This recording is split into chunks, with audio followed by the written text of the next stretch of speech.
la syarikalah wa asyhadu anna Muhammadan abduhu wa rasuluhu wa la nabiyya ba'dah. Taib, ikhwah fillah, para santriwan, santriwati, alhamdulillah pagi hari ini pagi yang cerah ya. Sejak kemarin tidak ada hujan, tapi ada angin ya. Kalau tidak ada hujan, tidak ada angin itu motonya Pak Dalang itu. Tapi ini tidak ada hujan, tapi ada angin. Alhamdulillah setelah pekan lalu kita nggak jadi di Rosah karena saya ingin memberikan pelajaran kepada antum semua. Jadi di antara adab-adab menuntut ilmu itu ya kita harus nampak kehadiran.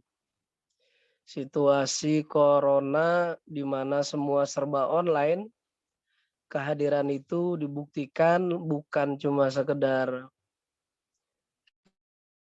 kita online, tapi ada wujud real video. Ya. Jadi itu yang ingin saya katakan kepada antum semua. Saya tidak marah, tapi saya ingin kita semua tidak kehilangan adab dalam situasi apapun. Apakah perkataan, perbuatan, di Rosa, kuliah, semua ya. Bahkan saya pernah, dosen saya itu marah ketika kuliah online beberapa minggu yang lalu. Yang kelihatan kamera cuma saya tok. Teman-teman saya nggak kelihatan kameranya. Dosennya orang Madura. Marah beliau. Beliau sampai mengatakan, mana ini yang lain ini? Kok videonya nggak kelihatan wajahnya nih? Saya ngomong sendiri, kata beliau. Orang Madura itu. Saya nggak mungkin lah ngomong begitu, karena saya bukan orang Madura ya. Tapi bagi saya dengan meninggalkan forum itu sudah cukup. Ya, jadi ikhwah itu penting bagi kita, karena adab itu lebih dulu daripada ilmu. Apalagi kita pesantren, di pesantren manapun, adab itu nomor satu. Kalau ilmu itu bisa belajar dari mana saja. Belajar otodidak ilmu tuh bisa. Tapi adab itu hanya bisa diajarkan lewat langsung secara talaki. Ya. Meskipun ada juga ilmu-ilmu yang lain yang nggak bisa diajarkan sendiri, tapi harus talaki. Misalnya ilmu-ilmu Quran, ilmu hadis, ilmu waris, itu harus secara talaki. Apa itu talaki? Yaitu pembelajaran secara langsung dengan cara berguru. Ya, nah itu.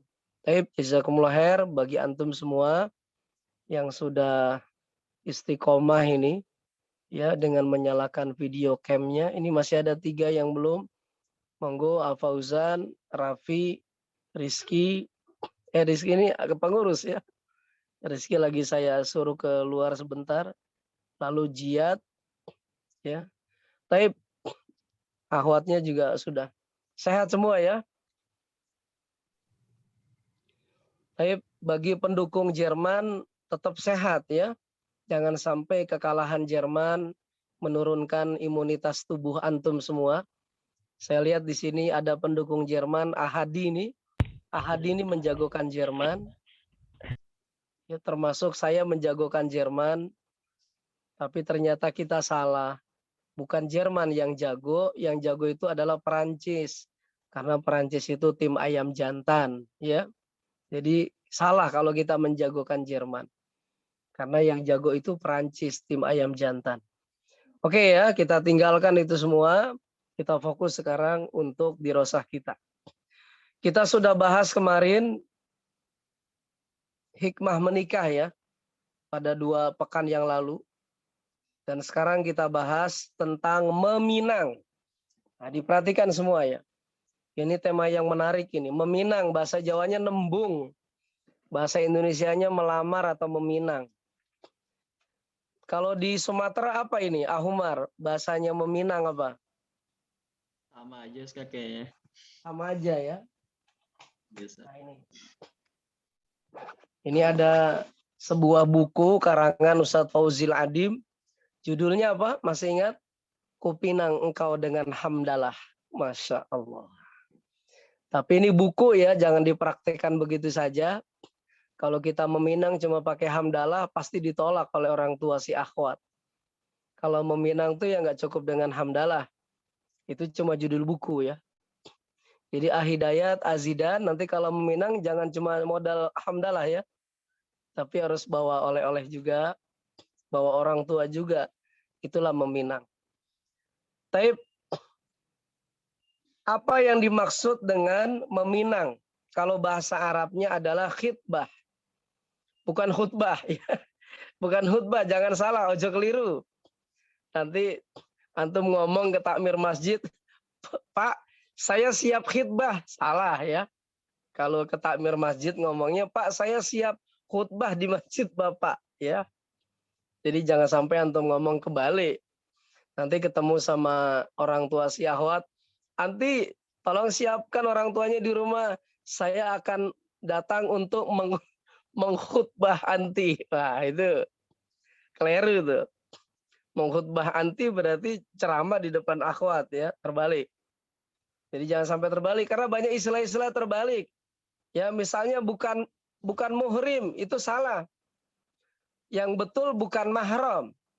Karena muhrim itu artinya pakaian ihram. Sedangkan mahram itu artinya orang yang diharamkan dinikahi karena sebab-sebab tertentu. Ya. Yang diharamkan untuk dinikahi. Jadi kalau bukan mahram itu artinya tidak diharamkan untuk dinikahi, berarti halal dinikahi. Itu makna daripada bukan mahram. Kalau mahram berarti maknanya haram dinikahi. Ya. Tapi kalau muhrim, orang yang berpakaian ihram. Tapi kalau bukan muhrim, berarti tidak berpakaian ihram. Nah, itu istilah-istilah itu banyak salah dipahami oleh sebagian masyarakat kita. Ma makna al-khitbah? Apa yang dimaksud dengan khitbah atau meminang? Maka di sini dijelaskan khitbah atau meminang itu artinya ya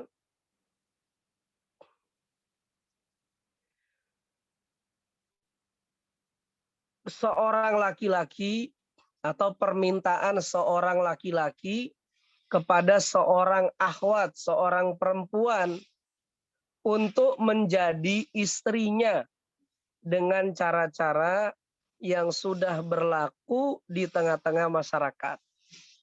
Ini secara umum begitu makna meminang.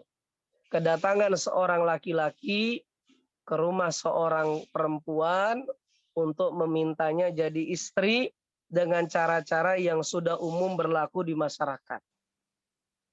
Ya.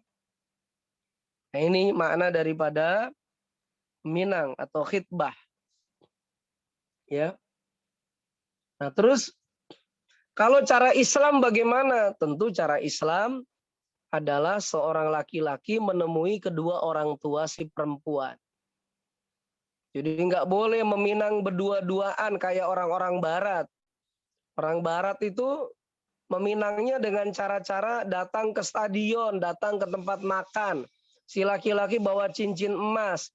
Lalu si perempuan ditemui si laki-laki sambil berjongkok mengucapkan kalimat, "Will you marry me?" Alah, itu semua tidak dibenarkan dalam Islam. Ya. Jadi nggak ada cara melamar dengan cara-cara begitu. Will you marry me? Nggak ada. Tapi dalam Islam melamar itu adalah kita datang, ya si laki-laki datang ke pihak perempuan menemui orang tua. Itu meminang tuh begitu dalam Islam. Meminta si perempuannya lewat orang tua si perempuan bahwa kita ingin menjadikan anaknya untuk kita nikahi. Ya itu meminang itu. Ya permintaan inilah yang disebut dengan khitbah. Ya khitbah. Sebelum khitbah, ada nggak proses prolog sebelumnya? Ada. Ya, bisa jadi itu namanya disebut dengan ta'aruf. Ingat, antum nggak boleh sembarangan ta'aruf dengan lawan jenis, kecuali memang serius mau menikah. Ya, kalau antum nggak serius untuk menikahi, nggak boleh ngajak akhwat ta'aruf. Jangan sampai ada anak-anak aroyan, WA seorang akhwat, "Ukhti, bisa ketemuan nggak? Ana mau ta'aruf." Nggak boleh begitu. Ya. Nah, kalau ta'aruf itu harus ada pendampingnya juga. Siapa pendamping daripada ta'aruf? Bisa orang tuanya, bisa juga guru ngajinya, bisa juga sahabatnya. Jadi nggak boleh dua-duaan. Ta'aruf tuh nggak boleh dua-duaan. Proses ta'aruf itu artinya proses mengenal atau penjajakan dengan cara-cara yang syar'i sebelum meningkat kepada proses khitbah. Ya, boleh nggak langsung khitbah tanpa ta'aruf? Boleh-boleh saja. Boleh-boleh saja. Tetapi memang sebaiknya ta'aruf dulu. Tapi ta'aruf ini nggak boleh coba-coba. Misalnya si laki-laki mau menikah. Terus ada pihak ketiga ustadznya. "Akhi, antum mau ta'aruf nggak?" "Aduh gimana ya ustadz ya. Saya kok belum mantep nikah nih ustadz." "Ya udahlah ustadz, nggak apa-apa lah. Saya coba-coba dulu aja ta'aruf." Nggak boleh begitu. Ya, nggak boleh. Akhwat itu bukan untuk dicoba-coba ta'aruf. Akhwat itu harus diseriusi kalau memang kita ini berniat untuk menikah. Makanya bagi laki-laki yang mau menikah, yang pertama yang harus ditanyakan kepada si laki-laki itu adalah, apakah benar dia siap menikah? Kalau dia nggak siap menikah, nggak boleh dia ta'aruf. Apalagi dia melamar. Ya, siap menikah itu sudah kita bahas kemarin ya. Siap bagi laki-laki itu ya berarti dia siap untuk mentalnya, ilmunya, kemudian dia siap menafkahi istrinya, ya minimal menafkahi istrinya dulu. Syukur-syukur kalau seorang laki-laki dia sudah punya kesiapan untuk menafkahi istri dan anaknya nanti ketika sudah berumah tangga. Tapi minimal maisahnya si laki-laki, penghasilannya bisa untuk menafkahi dirinya dan istrinya dulu, dua orang dulu. Ya, itu begitu. Ini bagi laki-laki nih. Makanya ndang lulus. Ya, ndang golek gawean biar bisa segera menafkahi istrinya. Tapi kalau ta'aruf jangan bilang begitu ke akhwat. Ya, pede banget. "Ukhti, mau nggak ukhti ta'aruf dengan saya? Saya siap menafkahi anti." Nggak boleh begitu. Ya, uang akhwatnya aja belum ngasih persetujuan. Kadang-kadang akhwat itu butuh waktu lama untuk bisa menerima ta'aruf ya. Jadi ikhwannya ojo kepedean ya. Ikhwannya ojo geeran, baru ta'aruf tapi sudah yakin banget mau diterima. Tidak. Wanita itu misterius, belum tentu dia cepat bisa menerima. Ya, apalagi kalau wanita itu istimewa, peminatnya banyak, nggak cuma anak Aroyan aja. Mungkin anak SKI, anak kami gitu ya. Banyak ya. Anak Pak RT, nah itu banyak tuh. Ya. Nah, lalu wanita mana saja yang boleh dipinang? Wanita mana saja yang boleh dikhitbah? Ada dua syarat wanita itu boleh dipinang atau dikhitbah. Perhatikan ini, nanti nggak usah dicatat nggak apa-apa, nanti saya share. Ya, sekedar dengarkan saja, videonya dibuka. Ini Adi, Fauzan, Hilmi, videonya masih tutup. Ya, wanita yang boleh dipinang itu syaratnya ada dua. Yang pertama, selama wanita tersebut atau si laki-lakinya juga, selama tidak ada larangan-larangan hukum yang menghalangi dilangsungkannya pernikahan. Jadi selama nggak ada larangan hukum syariat, maka boleh dipinang. Apakah ada contohnya larangan kalau itu nggak boleh dipinang? Ada. Contoh, ketika wanita sudah dipinang, maka si wanita itu tidak boleh lagi menerima pinangan laki-laki lain. Itu satu.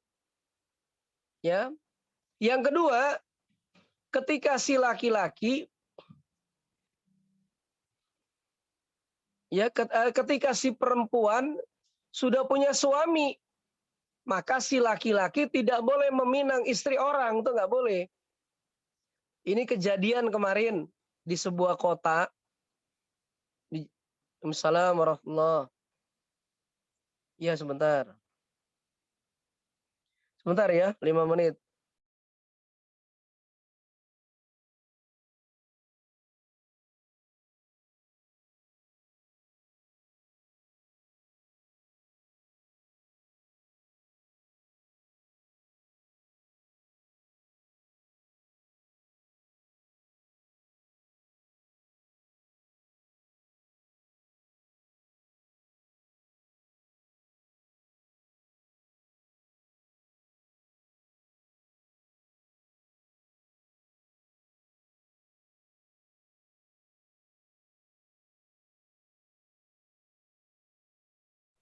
Afwan ya, nggak nyampe 5 menit. Jadi ada kejadian di sebuah kota, kebetulan kemarin tetangganya lapor ke saya, minta konsultasi, curhat. Ada seorang wanita sudah punya suami. Wanita sudah punya suami, lalu beberapa hari kemudian dilamar si laki-laki. Si wanita ini nerima. Lalu menikah yang kedua. Nah, si laki-laki yang kedua ini nggak tahu kalau si perempuan ini sudah punya suami. Terjadi pernikahan. Begitu dicek entry data ke data KUA, data yang kedua ini nggak mau masuk. Begitu dicek, ternyata si perempuan statusnya sudah menikah dengan laki-laki lain. Maka dalam Islam pernikahan yang kedua ini gagal, batal. Ya, pernikahan yang kedua ini batal karena si perempuan masih berstatus sebagai istri sah dari laki-laki lain. Nah, inilah salah satu larangan syariat ya. Ketika si wanita sudah punya suami, maka si wanita nggak boleh menikah dengan laki-laki lain. Begitu juga si laki-laki tidak boleh melamar wanita yang sudah dilamar laki-laki lain, atau si laki-laki nggak boleh melamar wanita yang sudah menjadi istri dari laki-laki lain. Ini penting ini, ya. Lagian laki-laki jangan begitulah. Masa satu wanita diperebutkan 2 laki-laki? Kayak nggak ada perempuan aja di dunia ini. Ya, begitu Ahadi ya. Ahadi kalau ada yang kayak gitu, Ahadi ngalah aja Ahadi ya. Baik Ahumar Ustaz. juga, ya. Ahumar, Ahnando ngalah aja ya. Insya Allah wanita soleha banyak, nggak usah khawatir. Ya, saya nggak mau dengar nanti anak Aroyan rebutan wanita, rebutan calon istri. Alah, jangan ya. Jangan sampai. Apalagi sesama santri Aroyan, oh jangan juga. Misalnya Ahnando sama Ahumar ini minat sama ahwat yang sama. Ya sudahlah, antum itsar saja. Misalnya Ahnando bilang sama Ahumar, akhi, antum saudara ana ikhlas antum ajalah, gitu misalnya. Ya, kata Ahumar, enggak lah akhi, kita tanyakan ke ahwatnya pilih yang mana, gitu kira-kira. Ya, jadi caranya bijaksana ya, nggak boleh kemudian rebutan ahwat atau rebutan calon istri, padahal yang menentukan itu siapa yang menerima? Ahwat itu yang menentukan. Jadi kalau ahwat sudah menentukan siapa yang berhak untuk menjadi calon suaminya, yang akan diterima lamarannya, ya tentu saja kita harus legowo sebagai laki-laki, nggak boleh dendam. Jangan sampai cinta ditolak, dukunnya bertindak. Nah ini, ya. Ahwat juga begitu, kalau ahwat sudah dilamar laki-laki lain, ahwatnya juga harus jaga diri. Ya, nggak boleh ahwat kemudian menerima lamaran laki-laki yang lain, meskipun dua-duanya yang satu belum dibalas oleh akhwat. Misal ada akhwat, dia dilamar oleh si A laki-laki, akhwatnya butuh waktu seminggu. Nah selama waktu seminggu itu akhwatnya juga nggak boleh ngumpulkan lamaran. Jadi kayak sayembara. Masa selama dalam masa penantian keputusan, akhwatnya nerima lamaran dari 3 laki-laki. Ini nggak boleh nih begini. Ya, nggak boleh begitu. Satu-satu dulu akhwat. Ya, itu ya. Jadi harus berhati-hati semua akhwat ya. Karena kalau ini terjadi, dilanggar, khawatir nanti menimbulkan permusuhan. menimbulkan pelanggaran syariat, ya menimbulkan, bahkan bisa menimbulkan pertumpahan darah. Auzubillah. Ya. Jadi hati-hati ya, akhwat ketika sudah dilamar laki-laki, selama masa penentuan keputusan, akhwat nggak usah menerima lagi lamaran laki-laki yang kedua. Tuntaskan dulu yang pertama itu. Diterima atau tidak.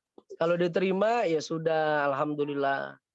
Minta ikhwannya, ajak orang tuanya datang ke rumah.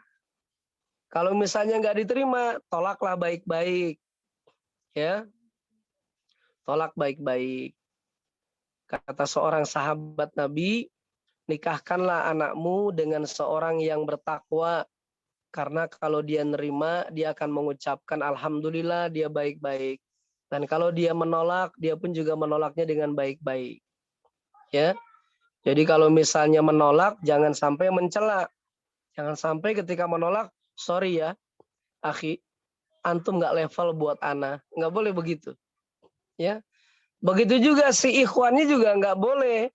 Begitu nazar, ya ta'aruf, nazar ngelihat wajah akhwatnya, si ikhwannya nggak boleh mencela. Kok ternyata wajah akhwatnya kok beda dengan di foto? Bener-bener kamera jahat. Nah, itu nggak boleh begitu juga. Ya, ya. Jadi jawabannya kalau memang nggak terus mentok di proses ta'aruf, bilang saja baik-baik. Akhwat misalnya menolak, bilang begini, akhi, mohon maaf, terima kasih atas kesediaan akhi untuk datang membawa keluarga, atau kesediaan akhi untuk ta'aruf dengan ana.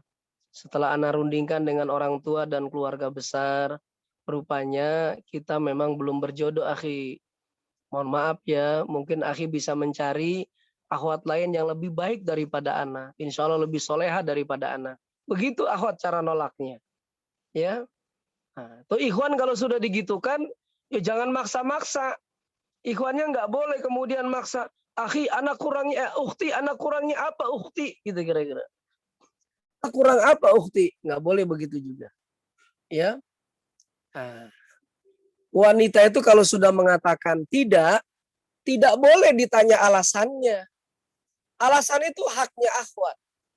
Ikhwan nggak boleh tahu. Karena itu prerogatifnya akhwat. Ya, masa kayak KPK aja alasannya apa. Ini lamaran, bukan investigasi korupsi. Gitu ya. Nah, terus kemudian begitu juga bagi ikhwan, kalau memang ketika sudah ta'aruf, ternyata ikhwannya juga nggak mau melanjutkan ke proses khitbah, ikhwannya juga harus baik-baik. Afwan ukhti, ya. Atau paling baik lagi kalau menolaknya atau memutuskannya tuh lewat murabi atau murabia, lewat guru ngaji, itu lebih ahsan. Sehingga nggak menimbulkan efek langsung secara psikologis. Ya. Jadi bilang, jadi antar murabi murabia. Mohon maaf, ini binaan saya, murid pengajian saya. Setelah taruh kemarin, ikhwannya kayaknya nggak melanjutkan. Ya karena ya mungkin orang tuanya kurang sepakat. Atau mungkin ikhwannya lagi kurang sehat dan nggak tahu sembuhnya kapan. Akhwatnya jangan sampai nunggu-nunggu, ikhwannya nggak mau menggantung harapan. Itu begitu. Ya. Tapi ada juga akhwat yang mau menunggu setahun meskipun ikhwannya sakit kecelakaan. Ada itu. Nah ini akhwat idaman mungkin ya. Jadi ketika ikhwannya kecelakaan habis ta'aruf, besoknya mau nikah ditunda. Kata akhwatnya nggak apa-apalah, anak tunda. Anak akan nunggu akhi insya Allah sampai akhi sembuh dan bisa menikah. Nah, ini luar biasa. Ya, ini kayak di sinetron Ikatan Cinta aja nih ya.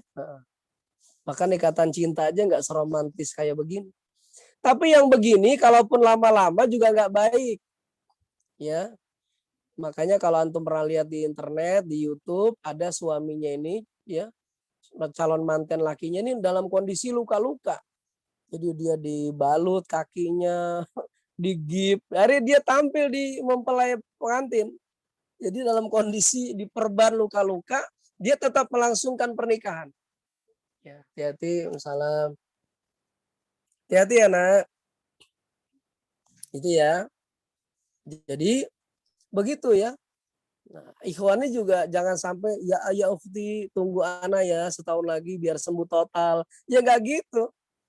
Ya, kira-kira kapan memungkinkan bisa dilangsungkan akad? Akad lah dulu. Ya, kalau resepsi itu gampang, kapan saja boleh. Karena resepsi itu sunnah. Resepsi itu sunnah.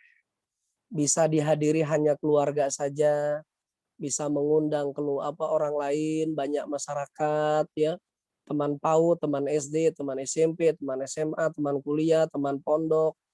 Boleh teman PAUD, teman kecil juga boleh. Ya. Tapi itu sunnah kalau resepsi. Walimatul urus namanya. Itu namanya sunnah. Hukumnya. Ya. Kemudian yang kedua, syarat yang kedua wanita boleh dipinang, yaitu kalau si wanitanya belum dipinang oleh laki-laki lain. Ini ya dua syarat ya. Ingat-ingat ya, ikhwan ya, akhwat juga ya. Yang pertama, wanita boleh dipinang ketika tidak ada larangan hukum syariat yang menghalangi. Yang kedua, wanita boleh dipinang ketika ya wanita tersebut belum dipinang oleh laki-laki lain. Ini penting ini. Ya. Taib. Ini sebagaimana hadis Rasulullah SAW. Orang mukmin itu adalah bersaudara.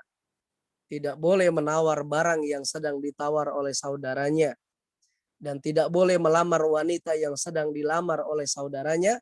Sampai saudaranya itu, si laki-lakinya itu, membatalkan lamaran atau pinangan terhadap si perempuan. Paham ya sampai sini ikhwah ya? Taib. Itu syarat wanita yang boleh dilamar. Atau syarat wanita yang boleh dipinang, syarat wanita yang boleh dikhitbah. Ada dua, diingat-ingat.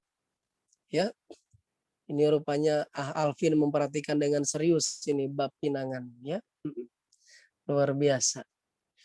Ya, Adafa ini rupanya menatap jauh ke depan. Ya, rupanya Adafa ini sedang memperhatikan masa depan. Jadi kalau menatapnya ke depan, tapi tatapannya kosong, itu berarti dia sedang memikirkan masa depan. Tapi kalau menatapnya ke bawah, itu berarti dia sedang memikirkan masa lalu. Ya, kira-kira masa lalu masih ada nggak yang tersangkut dan terganjal? Ya, nah, di sini tadi yang menatap ke bawah tadi siapa ya? Nah itu ya. Nah, tapi kalau sedang ngusap-ngusap wajah kayak Ahri kini, ya, sedang mengusap-usap wajah, ini tandanya dia sedang tersipu malu dia. Seperti ada sesuatu yang sedang dia ingat dan dia alami di masa lalu yang membuat dia malu. Ini hari kita tadi saya lihat ngusap-ngusap wajah. Ya, ini Ajiat, ini siapa Ajiat ini? Nando ya. Nando juga tersenyum-senyum saja Nando ini. Sepertinya sedang ada masa lalu yang pernah hinggap di dalam benaknya ya. Masya Allah. Jadi ternyata calon dokter kita juga tersenyum-senyum ini. Ya, saya tidak tahu calon dokter kita ini tersenyum-senyum apakah karena sekarang jadi dokter rencananya akan dipermudah sesuai dengan rapat DPR RI dengan Kemenkes kemarin ya. Karena kebutuhan dokter yang begitu tinggi. Anoval udah tahu beritanya ya? Sambun Ustaz. Sudah ya. Jadi kabarnya nanti proses lulus dokter itu akan dipercepat, dipermudah. Karena memang Indonesia ini darurat dokter. Banyak nakes-nakes yang menjadi gugur ya. Insya Allah syahid bagi yang muslim-muslimah karena corona ini. Tapi ini untuk yang semester akhir. Anoval semester berapa sekarang? Udah koas belum? Anoval belum ya? Kalau sudah semester akhir, Anoval mau menyelesaikan S1 apa S3? Nah, silahkan ya. Istikharah dulu ya. Di sini ada lagi. Oh, Marendra ini Anando ya, Marendra ya. Jihad ini siapa Jihad ini? Alvin, Jihad ini siapa Jihad? Yang dari Aceh, Ustaz. Hah? Yang dari Aceh. Oh, yang dari Aceh, Masya Allah. Masya Allah, Jihad. Sahabat. Masya Allah. Kuhaba Jihad, sehat? Alhamdulillah Ustaz sehat. Masya Allah, lama saya nggak jumpa nih. Allahu Akbar. Rupanya potongan rambutnya sudah mulai berbeda ini ya. Apakah rambutnya juga di lockdown ya? Masya Allah, sehat Jihad ya. Salam buat keluarga di Aceh ya. Masya Allah, senang saya akhirnya ketemu Jihad ini. Allahu Akbar. Baik, kita lanjut ya. Dalam Islam, bagaimana keadaan wanita ketika dilamar? Ini penting nih. Mohon diperhatikan. Yang pertama, ya. Yang pertama yaitu calon wanita atau calon istri, wanita yang dipinang, wanita yang dilamar, itu harus diteliti dulu keluarganya. Saya kira ini juga berlaku ya bagi si laki-laki. Akhwat kalau mau menerima seorang calon suami, akhwat harus meneliti dulu laki-lakinya ini gimana ini. Ya, termasuk juga dia nafkahnya halal apa enggak ini. Tapi cara nanyanya yang baik. Ya, gitu. Makanya inilah pentingnya melalui perantara pihak ketiga. Lewat ustadz, lewat ustazah, lewat murabi, lewat murabiyah, lewat orang tua. Supaya kita betul-betul sudah tahu tentang keadaan calon yang akan kita mau lamar. Ya, terutama keluarganya. Ini penting ini. Ya. Ada tuh seorang pejabat punya istri artis. Artisnya ini nggak tahu kalau suaminya ini pejabat apa. Lalu kemudian diterima lamarannya menikah. Baru berapa waktu dia menikah belum lama, ternyata suaminya koruptor. Dan yang lebih memprihatinkan lagi, uang korupsi suaminya ini ternyata dikirim sebagai uang belanja istrinya yang artis. Akhirnya istrinya dipenjara karena memang rekeningnya dipakai untuk menyalurkan uang dari korupsi tadi. Nah, inilah pentingnya nih. Pentingnya kita ini mengetahui keluarganya baik-baik atau bagaimana. Meskipun kadang-kadang kita juga perlu memahami, misal keluarganya mungkin orang biasa, tapi si laki-lakinya ini ingin berubah, ingin jadi baik. Mohon maaf ya, saya jelaskan lagi ada kisah lain. Saya punya teman, ini luar biasa ini. Dia pernah curhat dengan saya, curhatnya sampai jam 2 malam. Ya, dia curhat teman kuliah kebetulan. Dia manggil saya itu Pak Ustadz. Pak Ustadz, saya mau curhat ini Pak Ustadz. Dia orang kaya padahal. Si laki-lakinya ini orang kaya raya. Saya tahu betul, dia baik sekali. Saya pernah ke rumahnya. Oh, keluarga si laki-laki ini terpandang sekali. Tokoh agama, orang kaya raya. Tapi teman saya laki-laki ini dia curhat, Ustadz. Saya ini selalu punya calon istri, selalu menolak Ustadz. Nah, ini penting nih diketahui. Saya tanya, apa sebab ditolak? Kan kamu bagus. Secara fisik dia laki-laki tuh teman saya itu teman yang baik. Fisiknya baik, sehat. Bahkan dia rajin ibadah juga. Dia nggak berpacaran juga. Meskipun dia bukan orang pondok, tapi keluarganya agamis. Saya juga heran kenapa dia ditolak. Setelah saya tanya, akhirnya dia curhat ke saya apa adanya. Dan tidak dia ceritakan kepada yang lain kecuali kepada saya. Apa kata dia? Ustadz, saya punya saudara. Saudara saya itu punya punya kekurangan secara fisik dan mental. Ya. Jadi dia punya saudara, punya kekurangan secara fisik dan mental. Saudaranya si laki-laki ini. Maka setiap dia melamar wanita atau setiap ada wanita yang mau sama dia, wanita itu lari langsung mundur. Gara-gara melihat saudaranya si laki-laki ini ada yang sakit fisik dan mental. Paham ya sampai di sini ya? Maksudnya apa ya?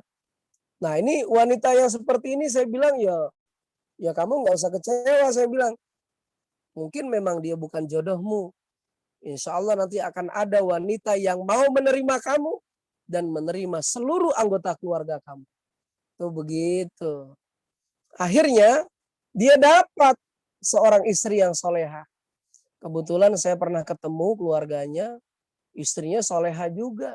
Secara fisik cantik, kemudian berada, kaya raya, dan baik lagi. Anaknya sekarang 2 atau 3. Teman saya. Jadi ya tadi ya, nggak boleh juga kemudian meninggalkan hanya lantaran ada di antara anggota keluarga calon kita itu yang mungkin kekurangan. Apakah kekurangan fisik, kekurangan harta, kekurangan apapun. Karena yang kita ingin nikahi itu ya tentu calon kita. Dan kalau kita mau dengan calon kita, kita pun juga harus menerima baik buruknya calon kita, baik buruknya keluarga calon kita, baik buruknya saudara-saudara keluarga besar dari calon kita. Pernikahan itu bukan hanya 2 individu, ikhwah. Tapi pernikahan itu adalah juga menyatukan 2 keluarga besar.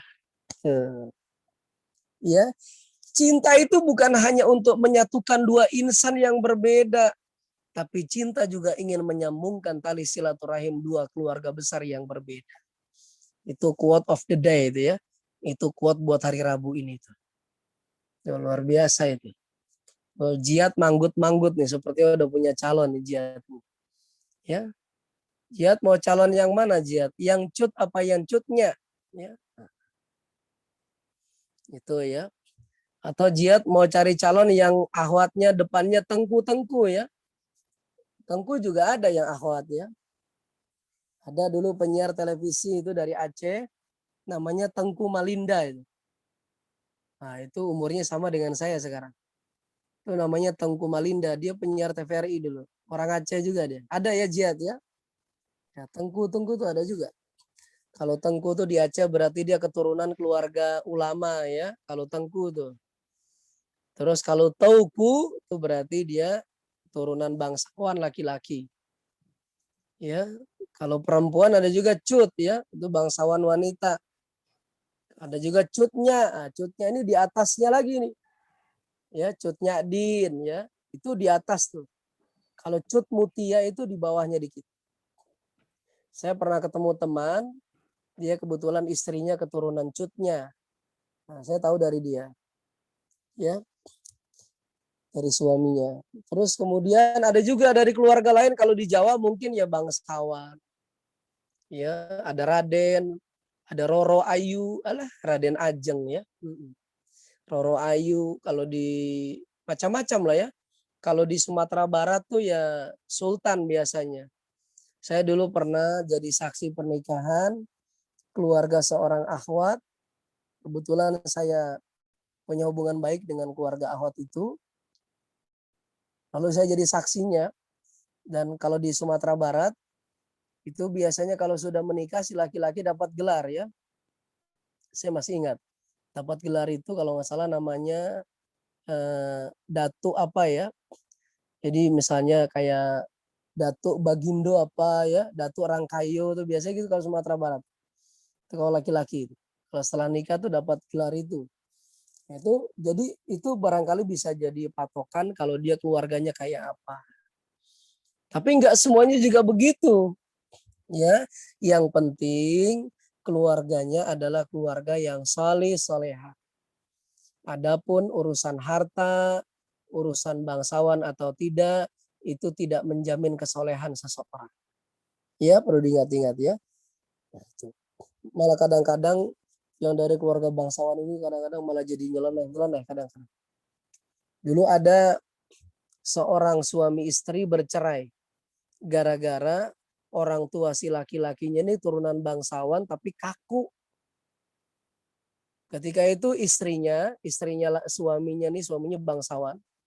Istrinya ini tanpa seizin suami, dia meriksa tas suaminya. Maksudnya meriksa itu membereskan, mempersiapkan.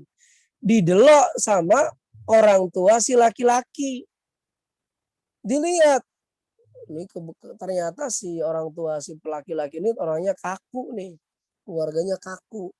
Dia bilang sama anaknya laki-laki ini, "Nak, istrimu ceraikan saja itu. Masa dia buka-buka tas kamu tanpa izin kamu sebagai suami. Ini nggak benar ini seorang tuanya ini. Kaku ya. Istri itu berhak untuk tahu. Ya, tentu taunya dalam rangka kebaikan. Kalau istrinya buka tas suami itu bukan dalam rangka kurang ajar. Tapi mempersiapkan, mungkin membersihkan. Dan si laki-lakinya ini ternyata laki-laki mama. Ya, anak mama dia. Dia ceraikan juga tuh istrinya. Hanya gara-gara permintaan orang tuanya. Masya Allah. Saya dilaporkan kayak gini sedih juga. Saya bilang ke si laki-laki itu, ya coba orang tuanya suruh ketemu saya. Tapi sudah kadung jatuh vonis talak. Kasihan. Hingga ada juga yang kayak gini, keluarga-keluarga yang model begini. Makanya nanti ketika ta'aruf, ya salah satu yang bisa ditanyakan kepada calon suami atau calon istri kita adalah keluarganya bagaimana dengan saya, nerima apa enggak, gimana pendapat keluarganya tentang keluarga saya, itu boleh ditanyakan. Ya, supaya keluarga juga betul-betul mendukung pernikahan. Jangan sampai kawin lari. Kenapa jangan sampai kawin lari? Kawin lari capek, akhi. Apalagi kalau larinya maraton. Yang kedua, kawin lari itu nggak enak, berarti dia nggak disetujui oleh orang tua. Jangan sampai itu terjadi. Makanya berusahalah untuk meminta restu kedua orang tua kita, baik itu kita sebagai laki-laki maupun perempuan. Lebih-lebih sebagai akhwat, penting untuk mendapatkan restu dari orang tua. Ya, itu yang pertama. Wanita itu atau laki-laki kalau meminang atau dipinang, kita boleh melihat bagaimana keadaan keluarganya. Kan begitu ya. Seseorang dinikahi tunkahul mar'ali arba. Seseorang dinikahi itu karena 4, baik laki-laki maupun perempuan. Apakah faktor bangsawannya, kecantikan ketampanannya, agamanya atau hartanya, boleh. Ya, boleh. Tapi yang paling utama pilih yang baik agamanya. Meskipun ada kekurangan pada sisi yang lain, kalau memang kita siap menerima, baik. Ada di YouTube itu ya, mohon maaf ya, saya suka melihat kehidupan nyata banyak orang yang itu mungkin gak ideal. Ada di YouTube seorang laki-laki dia bertato. Laki-lakinya bertato. Tatonya banyak sekali. Lalu si laki-lakinya ini punya keluarga religius. Semua ibunya berjilbab, adik perempuannya berjilbab. Keluarga si laki-laki yang bertato ini keluarga religius. Nah, si laki-laki ini ternyata mau menikahi seorang wanita dari luar negeri. Bule. Nggak berjilbab. Luar biasa. Muslimah. Saya kagum sekali dengan jawaban ibunya. Kata ibunya, ini sudah pilihan anak saya, ingin mencari wanita dari bule. Saya cuma minta, ya paling tidak dia muslimah. Dia masuk Islam. Baru diterima. Meskipun dia bule, belum berjilbab, nggak apa-apa. Nanti proses, kata ibunya. Kami akan dakwahkan dia, menantunya, ya supaya menjadi wanita yang soleha, berjilbab. Tapi dia sudah muslimah, sudah sholat 5 waktu. Anaknya yang bertato juga mau berubah dia. Mau bertobat, nggak lagi pergaulan bebas. Bagus sekali itu.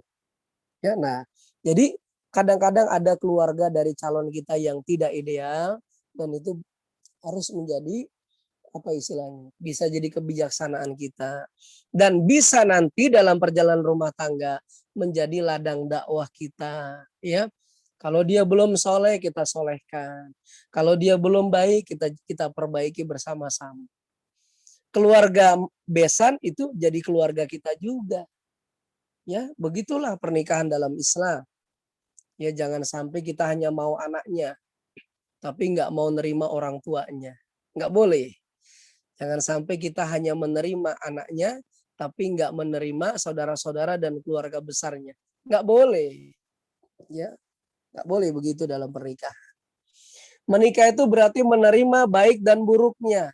Ya, itu begitu benar. Menikah. Ahumar lagi di mana nih Ahumar?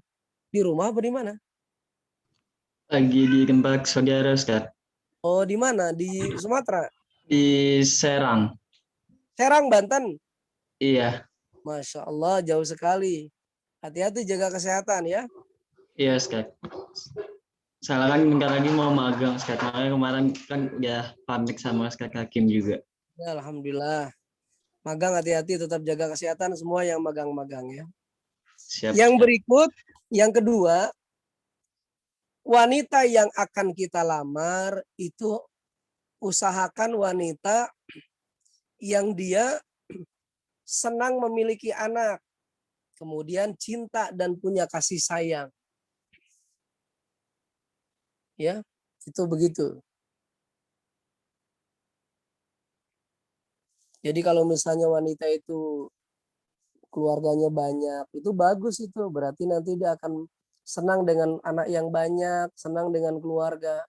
Ini mohon maaf, ada seorang wanita yang dia sudah dinikahi, tapi dia nggak mau dia punya anak.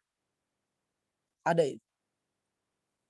Bahkan ada wanita yang dia sudah punya anak satu, suaminya pengen anak lagi, anak yang kedua dan seterusnya. Wanita ini nggak mau. Di YouTube itu ada tuh, bahkan dia punya vlog. Kata si wanitanya nggak mau, aku nggak mau. Kamu enak aja kamu. Yang lahirin siapa, yang hamil siapa. Nggak boleh begitu. Ya, ini bukan wanita yang baik-baik kalau begini. Memang betul wanita yang hamil, wanita yang melahirkan, wanita yang mengasuh. Tapi nggak boleh kemudian itu menjadi halangan dia untuk memiliki anak lagi.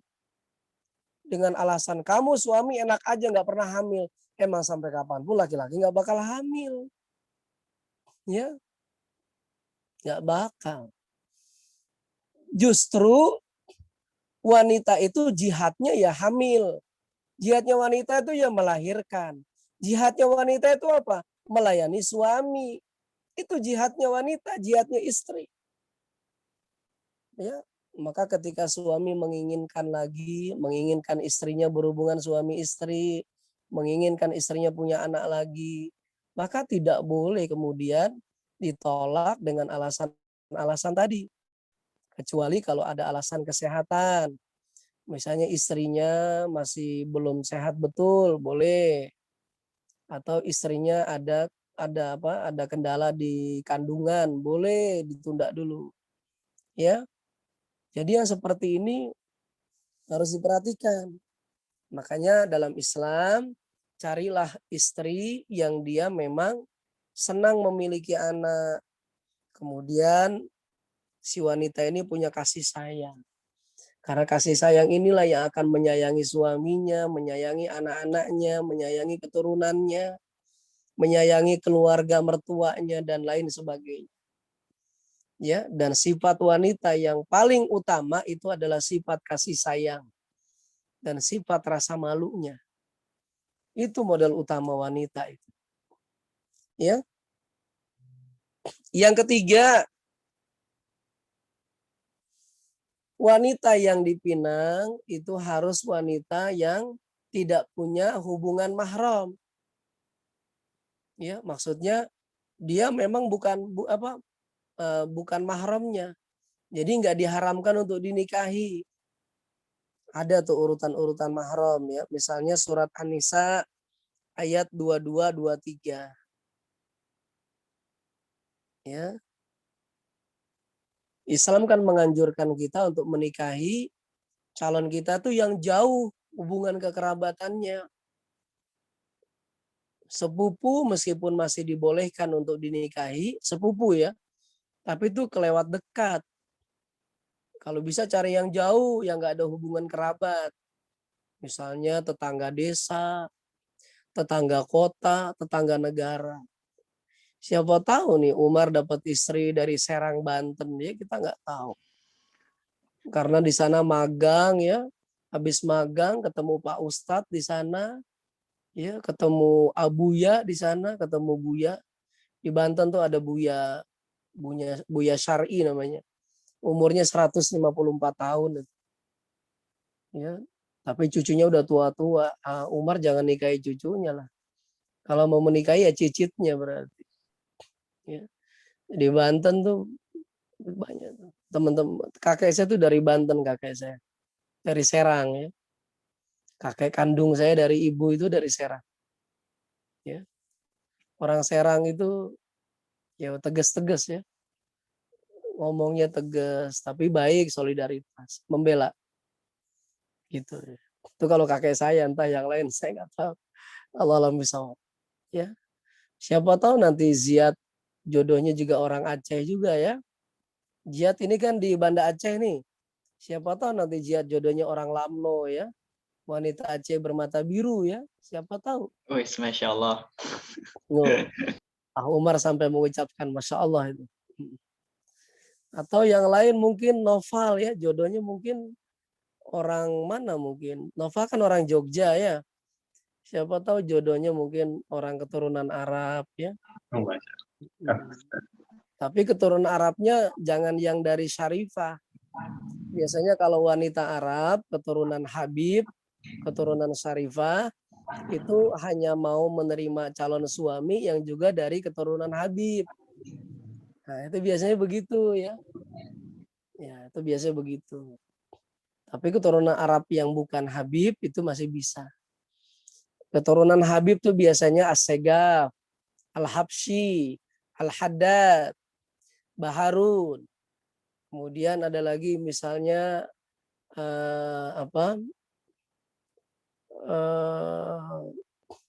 Asy'arawi, itu Al-Musawwa, itu keturunan para habaib.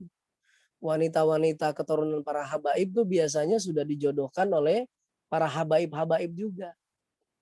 Itu ya. Jadi An-Noval nggak usah bersedih hati ya. Masih banyak marga yang lain ya. Itu. Terus kemudian yang berikutnya, tadi ada 3 tuh ya. Jadi ada 3 wanita yang kalau kita lamar itu satu tadi. Ya, wanita itu keluarganya dari yang baik-baik. Yang kedua, wanita itu dari apa? Dia senang berketurunan yang banyak, senang punya anak, punya sifat kasih sayang. Yang ketiga, dia punya kekerabatan yang jauh dengan kita. Jangan yang masih saudara, nggak boleh, dekat banget. Sepupu boleh dinikahi, tapi kelewat dekat. Cari yang jauh. Saya Jakarta, dapat istri orang Klaten, itu kan jauh banget itu. Ya, dulu saya mau dapat istri orang Sumatera, nggak jadi tuh ajiat itu ya. Kalau saya jadi mungkin saya nggak di Aroyan ya. Gitu. Semua itu qadarullah ya. Dulu saya mau tinggal di Sumatera nggak jadi tuh. Ya begitulah ya. Keluarga saya nggak mau tinggal di Sumatera. Keluarga Syahot juga nggak mau tinggal di Pulau Jawa, ya sudah. Ya. Akhirnya jodoh dipisahkan karena jarak pulau yang berjauhan. Ya begitulah. Ya. Dan kita harus legowo itu. Masih banyak. Allah punya skenario yang lain. Bahkan saya dulu pernah mau menikah di India. Sama akhwat India dulu ya. Jadi ada ulama India ngobrol dengan saya dan dia senang. Lalu dia menawarkan saya untuk menikah di India, tinggal di India.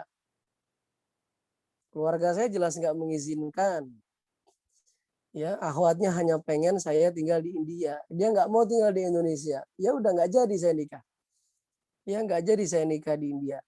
Kalau saya jadi nikah di India, nggak mungkin saya ketemu antum di Araya. Ya. Nanti saya bisa kuc-kuc khotahai di sana ya. Jadi kabi kusi kabi gam ya. Jadi tum hari-hari ya. Ya begitulah. Itu semua perjalanan ya. Makanya tidak ada yang tahu jodoh kita itu siapa. Jodoh itu takdir. Kita hanya bisa menjemputnya dengan cara-cara yang disyariatkan dalam Islam. Ya, itu begitu. Coba semua itu sudah takdir ya. Nggak tahu apakah masih ada kemungkinan saya dapat orang India lagi ya. Dan semua Allah yang Maha tahu. Semua bisa saja terjadi. Ya. Di Gujarat dulu ya, di India Utara. Insya Allah ya. Ya, semua itu takdir dari Allah. Dulu juga pernah saya ke Kalimantan. Ditawarkan tinggal di Kalimantan. Semua-muanya diberikan, ditanggung di Kalimantan, termasuk calon istri. Tapi ya teman-teman saya nggak sepakat. Ustadz kalau nikah di Kalimantan nanti nggak bisa lagi ketemu ikhwah di Solo, ikhwah di Jawa. Ya sudahlah. Ya saya nggak jadi nikah di Kalimantan. Ya. Padahal sudah ada semua itu. Sudah disiapkan calon akhwatnya. Semua sudah disiapkan asal saya mau tinggal di Kalimantan. Masya Allah ya. Jadi antum semua yang ikhwan, kalau antum mengalami peristiwa seperti saya, antum nggak perlu berkecil hati. Ya. Karena jodoh kita tuh siapa hanya Allah yang Maha tahu. Ya. Saya nggak pernah berkecil hati, nggak jadi tinggal di Sumatera, nggak jadi tinggal di India, nggak jadi tinggal di Kalimantan. Tapi masih ada peluang ya. Karena laki-laki boleh 4, ya asalkan adil. Tapi kalau wanita ya nggak boleh dia banyak suami lebih dari 1. Ya. Tapi semua itu qadarullah. Dan kita semua harus menerima takdir dari Allah Subhanahu wa Ta'ala. Ya. Kemudian ada wanita yang nggak boleh kita pinang. Wanita mana yang nggak boleh kita pinang? Yang pertama, wanita yang masih dalam masa iddah. Nah, ini laki-laki mohon diperhatikan. Ya. Masa iddah itu masa tunggu ketika seorang wanita baru saja ditinggal meninggal oleh suami. Atau ketika seorang wanita baru saja dicerai oleh suaminya. Maka wanita yang habis dicerai, wanita yang habis ditinggal meninggal oleh suaminya, maka wanita itu ada namanya masa iddah. Ya, itu begitu.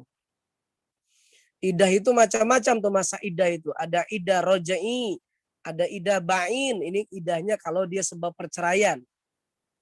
Ya, nanti bisa dibahas itu dalam fikih wanita ya atau pelajaran fikih. Antum bisa tanya sama Ustadz fikih ya. Tuh. Kalau wanita itu dalam masa iddah roja'i, maka dia nggak boleh dipinang secara sindiran maupun terang-terangan. Sebab yang bersangkutan masih dalam status istri suami. Ini kalau iddahnya iddah roja'i. Kalau iddah ba'in, ya, iddah ba'in ini kalau wanita dalam masa iddah ba'in, dia boleh dipinang dengan sindiran. Wanita yang ditinggal mati oleh suaminya, ya, nggak boleh dipinang secara terang-terangan. Karena dia masih masa iddah.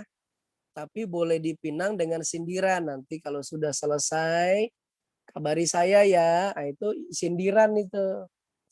Makanya laki-laki jangan sembarangan main nyindir-nyindir ya. Wanita itu sensitif. Ada banyak hukum yang ada pada kehidupan wanita. Nggak boleh sembarangan laki-laki ya. Laki-laki ini kadang-kadang suka tebar-tebar pesona, akhirnya menuai badai. Ya. Yang kedua, wanita yang tidak boleh dipinang adalah wanita yang sedang dipinang oleh laki-laki lain. Tadi sudah saya sampaikan. Ya. Lalu ketika meminang atau khitbah, boleh kita ini melihat wajah si perempuan. Nih laki-laki nih boleh lihat wajah perempuan. Kalau memang mau khitbah, lagi khitbah, boleh. Ya. Kalau akhwatnya bercadar, buka cadarnya dulu ketika ada laki-laki yang meminang. Biar si laki-laki memandang wajahnya. Ada apa di balik matanya? Apakah matanya menarik? Apa jangan-jangan hidungnya? Apa jangan-jangan bola matanya pakai celak? Boleh itu. Disunahkan bagi laki-laki yang mau meminang wanita, dia memandangnya, atau istilah fikihnya namanya nazar. Ya. Begitu juga si wanita boleh memandang, curi-curi pandang lakinya, calon lakinya kalau dia datang ke rumah mau meminang. Luar biasa itu. Ya. Ketika si laki-lakinya memandang wajah si akhwat dalam proses meminang, si laki-lakinya terpesona. Terpesona, aku terpesona, memandang wajahmu yang manis kayak lagu itu ya. Lalu si wanitanya menjawab dengan pantun, sekali layar terkembang pantang surut ke belakang. Buat apa akhi curi-curi pandang kalau nggak berani datang? Begitu. Masya Allah ya. Si laki-laki juga membalas ketika melamar itu. Ini lagi melamar nih ya. Guyonan ya. Sekali layar terkembang pantang surut ke belakang. Sekali adinda abang pinang takkan mungkin abang pindah ke lain pandang. Masya Allah. Jadi berbalas pantun apa lamaran ini? Ya, ini kalau di Sumatera tuh begitu biasanya. Sumatera Barat ya. Di Riau tuh begitu biasanya. Kayak pantun boleh lah. Ya, supaya orang tuanya juga senang ya. Karena ternyata calon menantunya ini bisa bergaul, komunikasinya baik. Kalau di Jawa mungkin bawa oleh-oleh ya. Bawa oleh-oleh terang bulan. Ditanya, aduh terima kasih dek, kata karena orang tua si akhwat. Kok repot-repot amat bawa terang bulan. Ya Allah, terima kasih ya dek. Ikhwannya ini ngerti nih, pinter dia bersair. Nggak apa-apa Pak Bu, saya bawa terang bulan karena saya ingin menjemput bulan saya. Gitu luar biasa ya. Ya luar biasa ini. Ya, itu orang tuanya pasti senang gitu. Iya. Karena anaknya dipuji. Ya. Jangan sampai bawa terang bulan dipuji begitu si laki-lakinya malah tersinggung. Masih mending Bu, Pak saya bawa terang bulan daripada saya bawa duren. Jangan ya. Nggak boleh. Jadi kita juga perlu itu memberikan kesan pertama yang baik kepada keluarga calon kita. Itu begitu. Ya. Kalau di beberapa daerah itu ada yang bawa oleh-oleh dulu buat keluarganya. Begitu ikhwah ya. Nah, tempat-tempat apa saja yang boleh dilihat? Maksudnya, bagian tubuh mana yang boleh dipandang dari calon kita ketika dia melamar atau dilamar? Ada ini, nggak boleh sembarangan. Tapi tema ini kita skip dulu untuk pertemuan akan datang. Biar antum penasaran ya. Bagian tubuh mana dari calon kita yang boleh kita pandang? Apakah wajahnya, ataukah betisnya, ataukah telapak tangannya, apakah kukunya, medikur kah? Kita nggak tahu. Ya, atau alis matanya yang boleh kita pandang. Maka ulama di sini menjelaskan ada 7 macam ketentuan bagian tubuh tempat mana yang boleh dipandang ketika dalam proses lamaran. Ya, kita nantikan insya Allah di pertemuan akan datang. Biar Ahumar penasaran di saat magang. Iya. Ya, biar Ajiat juga penasaran di saat sedang di rumah perantauan. Masya Allah. Ya, sedang di rumah kampung halaman. Supaya Noval juga hatinya terpingkal-pingkal. Nah, begitu ya. Supaya Zidane juga tidak sedih karena Perancis baru saja menelan kekalahan. Monggo saya kira begitu yang bisa disampaikan. Saya kembalikan semua ke Alvin ya. Monggo. Assalamualaikum warahmatullahi wabarakatuh. Waalaikumsalam warahmatullahi wabarakatuh. Waalaikumsalam warahmatullahi wabarakatuh. Jazakumullah kepada Ustaz Hakim yang sudah menjelaskan tadi terkait dengan fikih munakahat di bagian bab menghitbah ya gitu. Jangan sampai kebalik ya tadi ya yang disampaikan Ustaz Hakim, khutbah sama hitbah gitu.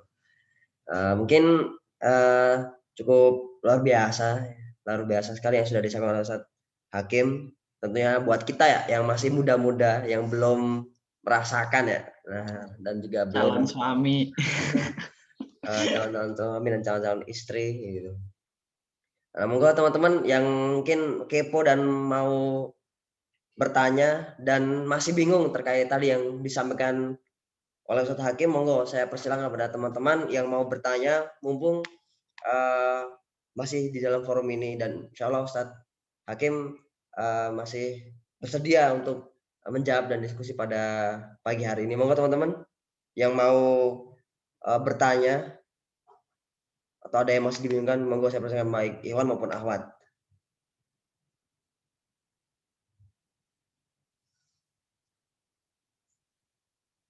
Ada yang mau bertanya teman-teman? Bisa Permisi, mau izin bertanya. monggo, Ulan. Saya kira-kira ada 2 pertanyaan. Pertanyaan pertama begini, tadi kan Ustadz bilang kalau semisal wanita tidak boleh menerima lamaran lebih dari 1 orang gitu kan. Jadi kalau sudah dilamar oleh seseorang ya udah fokus pada 1 lamaran itu saja dulu gitu. Yang menjadi pertanyaan seperti ini. Kan tadi sebelum lamaran kan ada ta'aruf kan, ta'aruf. Nah, bagaimana kalau kasusnya jika ada seorang ikhwan yang menta'aruf, ada 2 orang ikhwan yang menta'aruf seorang akhwat, apakah itu diperkenankan? Untuk pertanyaan pertama. Untuk yang pertanyaan kedua, ini terkait ada cerita, kebetulan teman saya mengalami. Jadi pada waktu itu teman saya kan melamar seorang akhwat gitu kan. Kan sebelum melamar kan ta'aruf, kemudian setelah ta'aruf dilanjutkan dengan proses khitbah. Nah, pada waktu khitbah kiainya itu sempat tanya kepada yang ikhwan, apakah kamu siap? Nah, dalam hal ini yang ikhwan tuh menganggap siap di sini siap melamar gitu kan. Ya tentu saja kan setelah itu ikhwannya menyanggupi, saya siap Pak Ustadz gitu kan. Nah, ternyata tiba-tiba di waktu itu juga sang Ustadz atau sang kiai itu langsung menikahkan keduanya begitu Ustadz. Ini kan kasusnya karena kasusnya kan sang ikhwan kebetulan sudah siap menikah pada saat itu. Nah, kalau semisal sang ikhwan dia siap melamar tapi belum siap menikah, terus terjadi ada miskonsepsi antara yang menikahkan keduanya sama yang bersangkutan, kira-kira bagaimana Ustadz? Ini sesi pertanyaannya. Monggo Ustadz, mau langsung dijawab atau ditamu dulu Ustadz?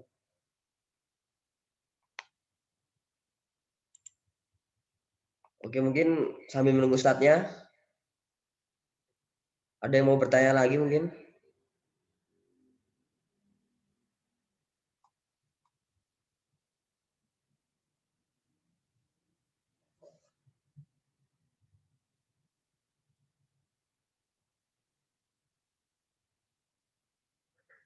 Yang awat mungkin mau bertanya?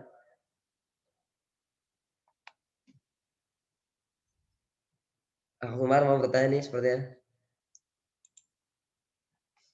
Belum. Tadi ngechat aneh pengen tanya katanya. Wah, Mas Alvin mungkin. Gak usah izin Mas, gak apa-apa.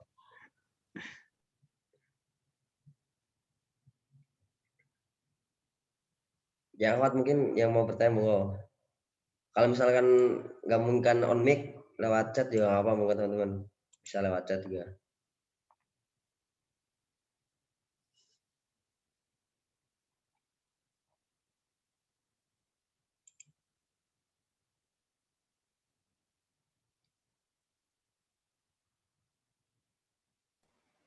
Afwan, kedengaran nggak suara saya? Terdengar Ustaz, terdengar. Afwan, Dengar, saya Ustaz. lagi ngurus ini, ada yang meninggal.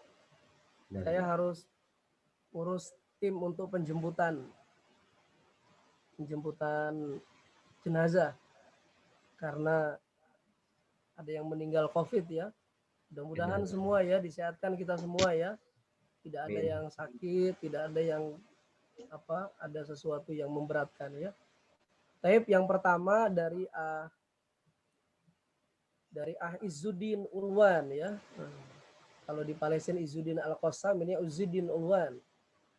Jadi seorang akhwat, sudah saya sampaikan di awal tadi, tidak boleh menerima pinangan dua laki-laki dalam waktu yang bersamaan. Tidak boleh. Ya, harus satu-satu dulu diselesaikan.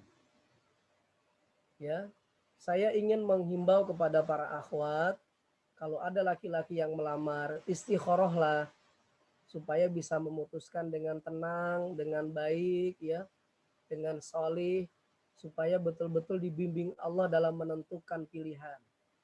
Ya, gitu. Jadi kalau ada ikhwan yang melamar, maka akhwat tidak boleh menerima lamaran yang lain kalau yang pertama ini belum diputuskan menerima atau tidak. Ya, kalau akhwatnya menerima lamaran ikhwan yang pertama, ya sudah, nggak ada lagi lowongan yang kedua. Tadi sudah saya sampaikan hadisnya. Begitu juga kalau misalnya ikhwan yang pertama ini melamar sudah diputuskan nggak diterima, barulah kemudian akhwat boleh menerima pinangan ikhwan yang kedua atau dan seterusnya. Begitu ahluan ya. Baik, itu yang pertama. Afwan, saya yang kedua tadi nggak begitu kedengaran. Saya ulangi Ustadz. Jadi yang kedua Gimana yang kedua? Jadi pertanyaannya apa namanya, ada sebuah cerita di mana apa namanya seorang ikhwan dan seorang akhwat langsung dinikahkan. Jadi ketika setelah lamaran langsung dinikahkan oleh keduanya oleh ustadznya gitu, langsung dinikahkan di tempat gitu. Nah, yang jadi pertanyaan saya, nah kalau semisal dalam kasus ini sang ikhwan tuh apa ya, kan ada beberapa orang itu kan mungkin lagi proses gitu, tapi kan dia belum siap menikah, lagi lamaran. Mungkin nanti kalau nikah mikirnya kan masih perlu persiapan lain gitu kan, tapi udah siap melamar gitu kan. Nah, pertanyaan saya, kalau semisal apa namanya ikhwannya itu belum siap untuk menikah gitu ya, tapi udah siap untuk lamar, tapi kan nggak bisa langsung gitu kan. Nah, kemudian pada saat itu juga mungkin saatnya salah paham mungkin kan, langsung dinikahkan. Nah, itu kira-kira jadi bagaimana? Apakah nanti nikahnya tidak sah atau bagaimana, Ustaz?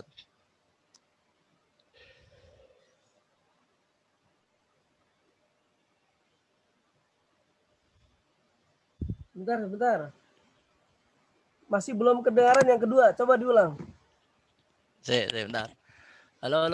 Ini suara saya udah masuk kan? Sudah. Coba.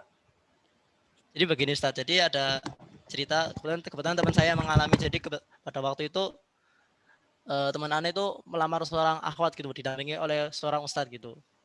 Kemudian setelah melamar, kan biasanya kalau di tempat kita itu kan setelah melamar itu kan pasti ada jeda ya, antara akad sama melamar itu pasti ada jeda waktu gitu kan Ustadz.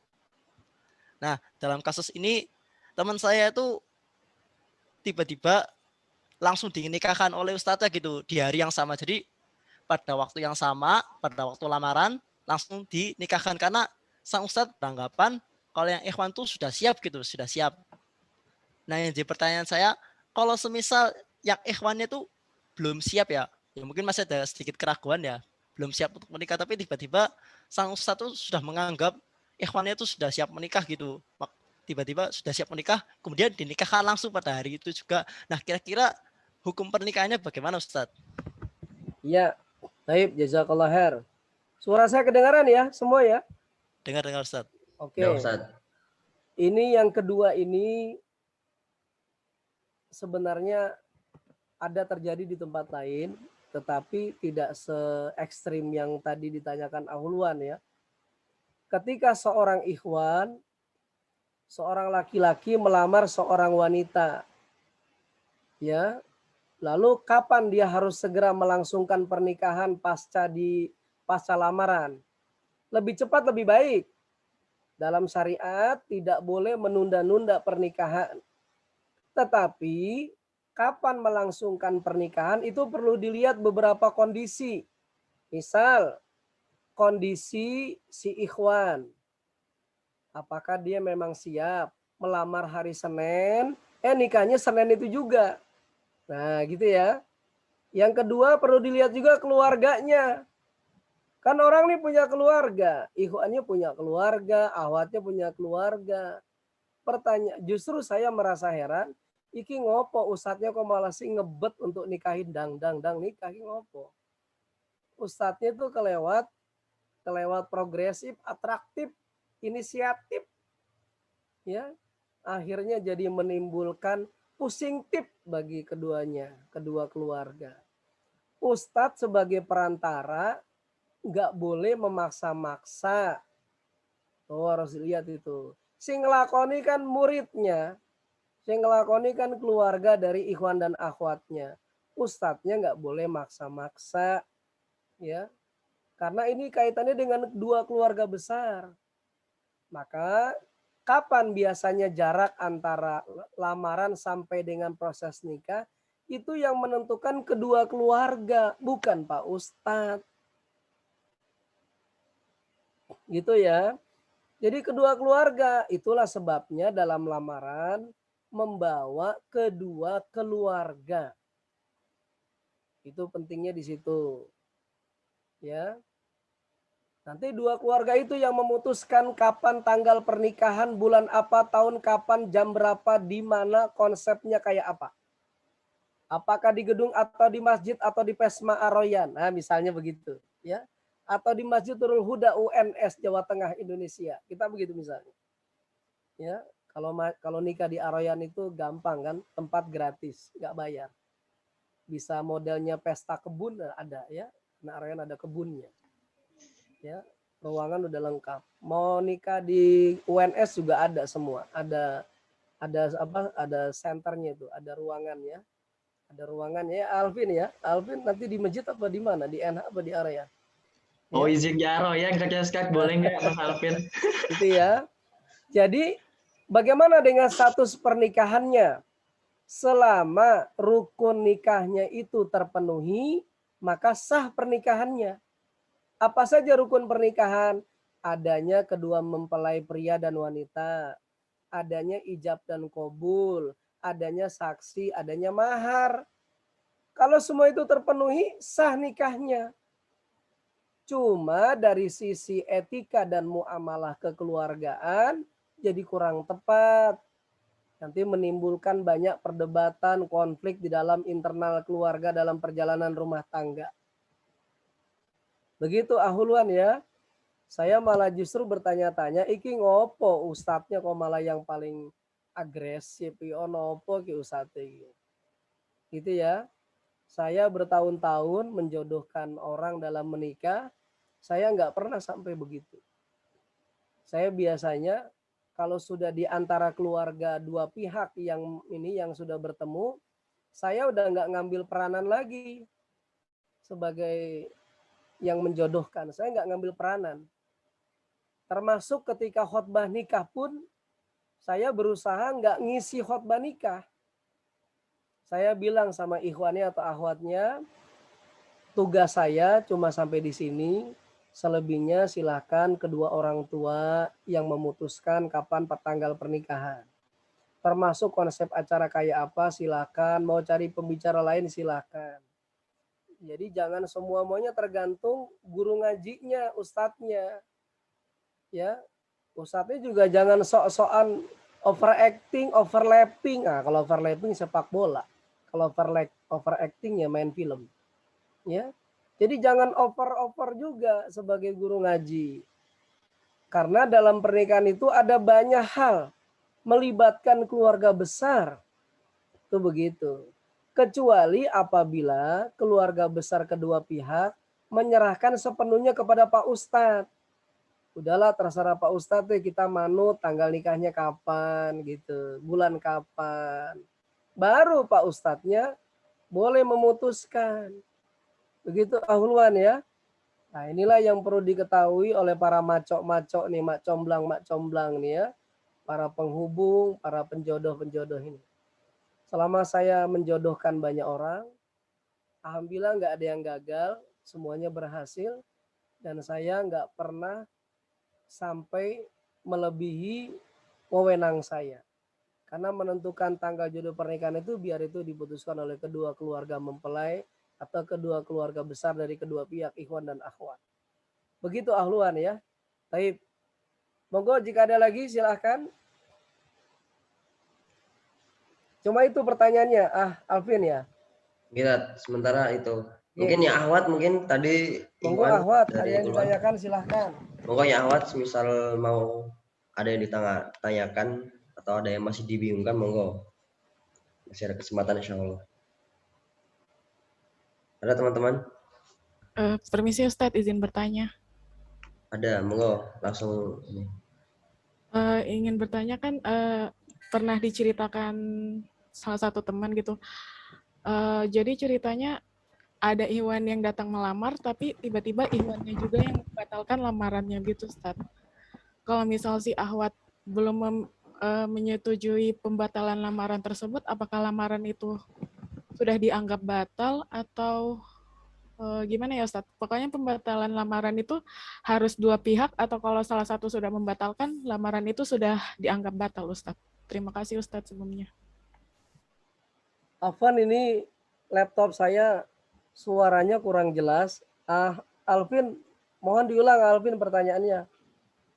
Tadi dari Hania ya, tadi menyampaikan bahwasannya ada seorang Iwan yang melamar, tapi yang membatalkan juga Iwannya itu sendiri gitu. Nah itu bagaimana Ustadz? Apakah batal itu ketika ada dua pihak atau hanya satu pihak saja? Seperti itu. Ya, bagus pertanyaannya, Masya Allah.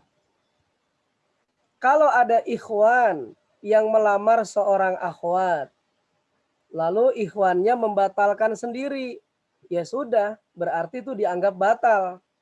Nggak berlaku lagi lamaran.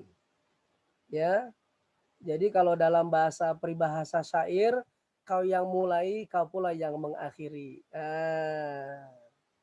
Ya, dulu engkau datang, lalu engkau pergi. Jangan datang lagi, gitu.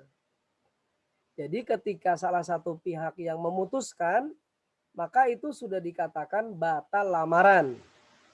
Tapi dilihat dulu proses lamaran itu sudah sampai tahap apa. Jangan sampai sudah separuh jalan, sudah banyak persiapan, dibatalkan di tengah jalan. Ini jelas mengecewakan.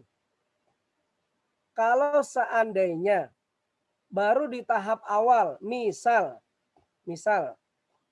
baru tahap ta'aruf, ketemuan akhwat dan ikhwan didampingi guru ngaji, baru sekali lalu besok nggak lanjut lagi, nggak apa-apa.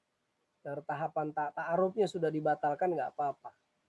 Lalu baru tahapan melamar, ketemu dua belah pihak, tapi belum ada keputusan karena sebab tertentu, mungkin sama-sama alot, ngotot, macam-macam lah, namanya pernikahan itu kadang-kadang keluarga besar yo.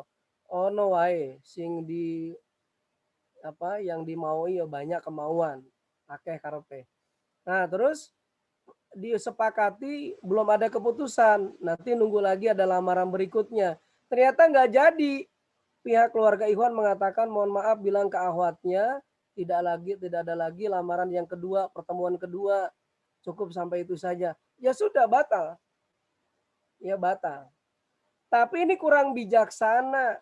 Kalau sudah sampai tahapan pertemuan dua keluarga, ya jangan dibatalkanlah sebaiknya. Karena itu akan mengecewakan, menyakitkan. Padahal sudah ada gambaran-gambaran keindahan di masa depan. Si akhwat mungkin sudah membayangkan, subhanallah, akan datang itu calon pangeranku datang ke rumah. Aku akan duduk di pelaminan, Masya Allah. Tiba-tiba buyar lamunan itu hanya gara-gara yang kita nggak tahu. Makanya kalau sudah proses tahapan lamaran kedua orang tua, jangan sampai ada pembatalan kecuali karena ada sebab tertentu. Misal, salah satu murtad, misalnya ya, batal sudah itu otomatis.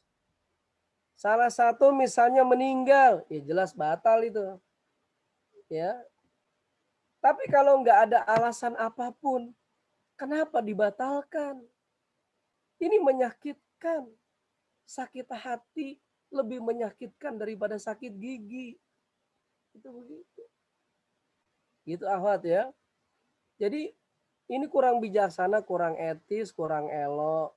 kurang sopan dalam muamalah, dan ini menyakitkan. Nggak boleh. Kalau sudah pertemuan keluarga, itu tujuannya harusnya adalah mengarah supaya itu bisa segera diproses ke jenjang tahap yang serius, yaitu tahap hari H pernikahan.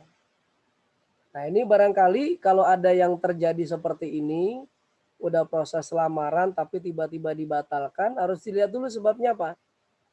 Ya, kalau memang ada sebab, dan itu harusnya sebab itu sudah diketahui sejak masih ta'aruf.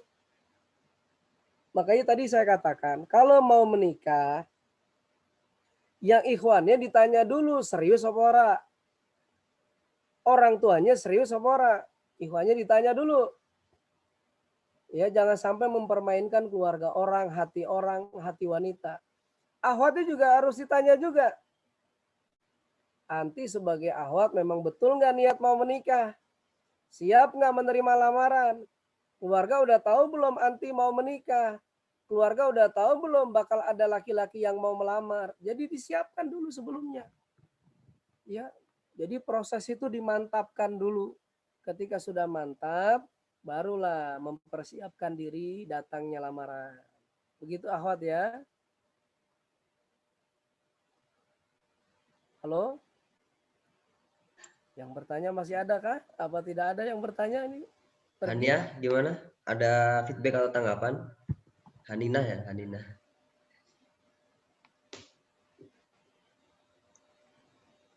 Oke, sepertinya cukup ya, Hanina. Iya, Ustaz. Terima kasih, Ustaz. Gimana, sudah jelas? Sampun, Ustaz. Ya, Syukran. alhamdulillah ya. Mudah-mudahan saya kira sampai sini dulu. Ini memang persoalan menikah ini sangat menarik dibahas ya. Apalagi sudah bab peminang, Masya Allah. Yang Ikhwan dari tadi senyum-senyum aja nih ya Ikhwan ini ya.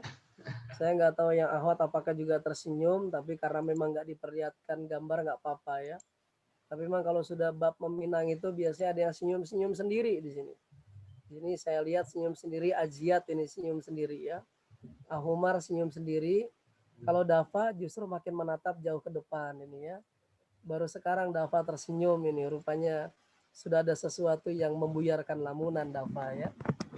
Ahadi dari tadi tersenyum tapi senyumnya tipis kalau Ahadi itu. Ya, Ahadi senyumnya tipis. Terus kemudian yang lainnya juga Ahulwan seperti biasa dengan karakternya Ahulwan, senyumnya agak-agak dihemat-hemat ya, tapi serius bertanya. Itu sudah menunjukkan kemantapan dalam pembelajaran. Ya, kalau Afatur Rahman ini luar biasa dia, ya menatap ke laptop karena dia juga sambil nugas sepertinya. Terus apalagi di sini Azidan ini luar biasa, tatapannya tidak pernah beralih ke lain tempat. Tapi ini pasangannya nih, Zidan kemana ini? Hidayat ya. Oh ada rupanya datang dari kejauhan nih dan muncul dari belakang ya. Luar biasa. Terus apalagi di sini ini ya ikhwannya. Nando mana Nando? Oh Nando ya. Nando ya. Nangado ya. Sini Air Langga nih. Masya Allah ya. Kerajaan ini, Raja Air Langga ini.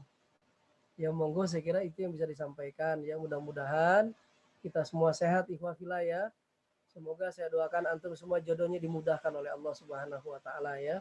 Dapat jodoh yang soleh dan soleha, sehat kita semua, bisa menjadi kebanggaan keluarga, bangsa dan negara insya Allah. Ya, mudah rezeki antum semua. Oke? Ya, ini Tamam Al-Malik ini luar biasa senyum-senyum juga dia nih. Ya Allahu Akbar. Tamam di mana nih posisi sekarang? Di kos. Di kos ya? Di Aroyan? Di teman.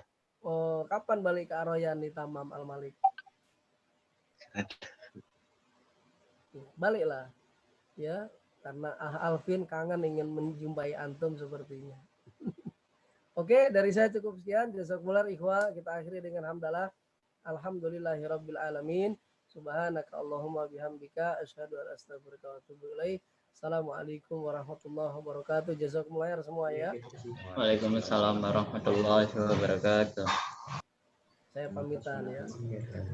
Mohon teman-teman bisa meninggalkan forum. Syukron atas kehadirannya semuanya. Pak iya Kak Akhi.